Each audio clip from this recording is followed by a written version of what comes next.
Hi, good evening. I am Rizal J. Sausa, a Bachelor of Secondary Education student of University of Cebu Banilad Campus. One of my academic courses is English 005 or Language, Culture, and Society under Mr. Dino Ardiza. Today, my friend and I will have a reaction video about the cultural challenges with growth by the language and gender. So my guest for today is Mr. Nemesio Pasaol Jr. He is also taking a course of Bachelor of Secondary Education, major in English, and he is 20 years old. And I am so very thankful to have him as my partner in this what we call reaction video. And are you ready? Are you ready, Mr. Pasaol? Yes, Mr. Sausa, I am ready. I want to make a reaction video. Okay, thank you. Let's go.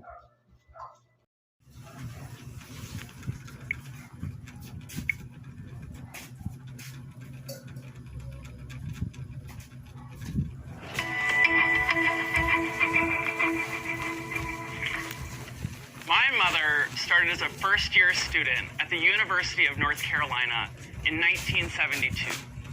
That would not have been possible had she been born just a few years earlier. For most of its history, UNC was an exclusively male institution, like many universities. And while we've come an incredible long way from there, sexism is still alive and well. Indeed, it's living in our language. And I'm not talking about words that were designed to denigrate women. Bitch, whore, slut. I'm talking about seemingly innocent words. Words that we hear every day. Perhaps we even speak them. Mankind, man-made, or popular here at Stanford, chairman, bellow. Male-centered words are everywhere. We're taught that all men are created equal. We man tables and use our manpower to elect congressmen who rule in man-made institutions. Oh man! We laugh, but I'm really concerned what these associations do to our unconscious beliefs. How does the perpetual association of male terms with power and with strength and female terms with insult and with weakness shape our expectations for men and for women, our expectations of ourselves, or even our self-worth? Children can help us understand just how powerful language can be. My niece Ella is 5 years old. She has 3 older brothers, and I was babysitting for them. And so I asked them, what do you guys want to do tonight? Ella was silent. A little later, as I was tucking her into bed, she looked up to me and she said, Uncle Win, how come you only wanted to know what the guys wanted to do? Why didn't you care about me? My heart sank. Of course I wanted to hear what she had to say. I love Ella's opinion. Sometimes I love Ella the most. I had never meant to suggest that she didn't matter. But that's exactly what I had done through my words. And thank goodness she said something to me. When I had said you guys to her, she took me literally. And quite logically, she felt left out. How often had she felt that way before? How many of you have ever felt that way before? Excluded by language, even if you knew that that wasn't the speaker's intention. Male-centered words are everywhere. When you flip the words around, how many men do you know that feel flattered to be called a woman? Right. Douglas Hofstadter is a philosopher, and what he does is he replaces in a satire male-based generic words with race-based ones. Mankind becomes white kind. Freshman becomes fresh white. Chairman becomes chair white. And in this imaginary world, it becomes pretty ridiculous that we would ever expect people of color to feel included by these terms. or that these terms wouldn't have real and lasting consequences, things that reflect a pretty gruesome history. But that's exactly what we do. It's what we do to women, and it's what I did to Ella. Of course, some women and many women do feel included by these terms, and that's entirely understandable. Women who become congressmen, for example, work incredibly hard to get where they are. They overcome enormous obstacles. They earn the title. When women don't feel included, I've heard them speak up. And then I've watched the eye rolls. I've listened as they get labeled high maintenance, overly sensitive, or much worse. When we use male words or female words to insult women, we communicate a pretty disturbing message. And we communicate the same disturbing message when we use only positive words with male terms.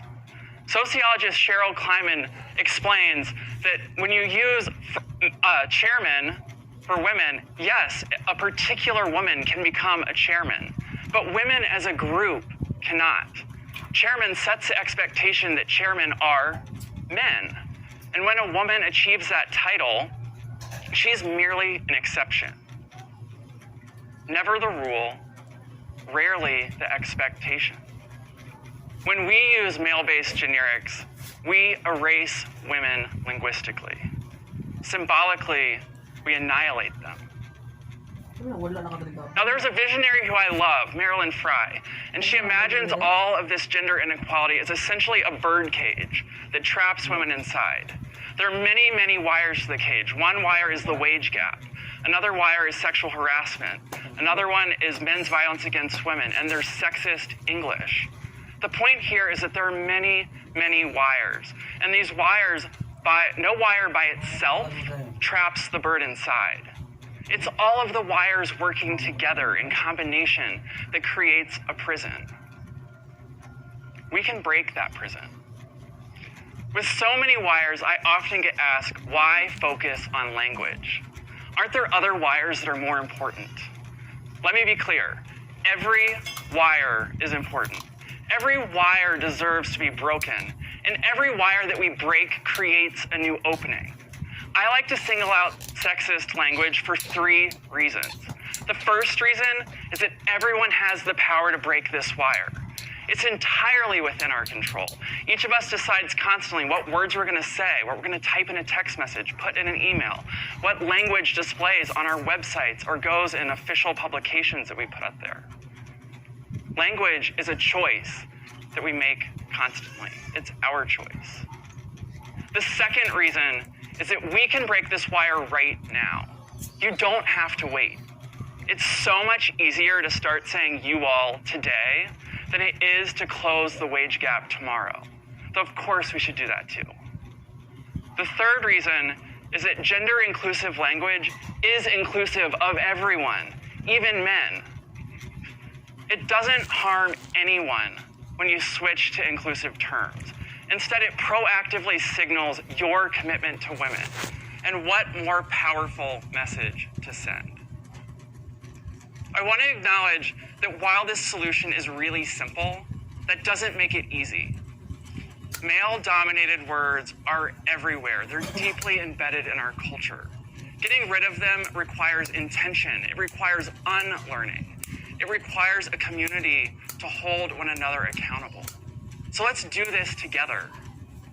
Let's stop using gendered words and replace them with gender-neutral options. Freshman becomes first-year student. Chairman becomes chair. Arbuckle fellow becomes Arbuckle coach or scholar or leader. You guys becomes you all. Or if you're like me from the South, y'all. Language is a tool of thought. It's a tool for building community, and it's a tool for breaking bird cages. Each of us has the power to create the world that we want to be in. So do we want a language that reflects our history of excluding and diminishing women? No. Do we prefer a language that aspires towards something much more inclusive for our future, for our mothers, our sisters, our daughters, our nieces. Your decision to become a gender-savvy speaker is a decision to build this world, a world that takes women seriously. Cyril Kleiman teaches that inclusive language is the resource that each of us has at the tip of our tongues. Let's start tasting its freedom today. Thank you.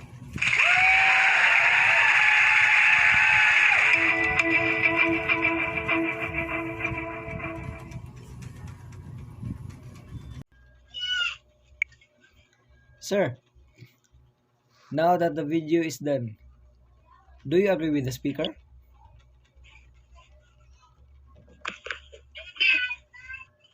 I'm a bit confused of such language because actually in my case, it doesn't even harm my nature as a human being.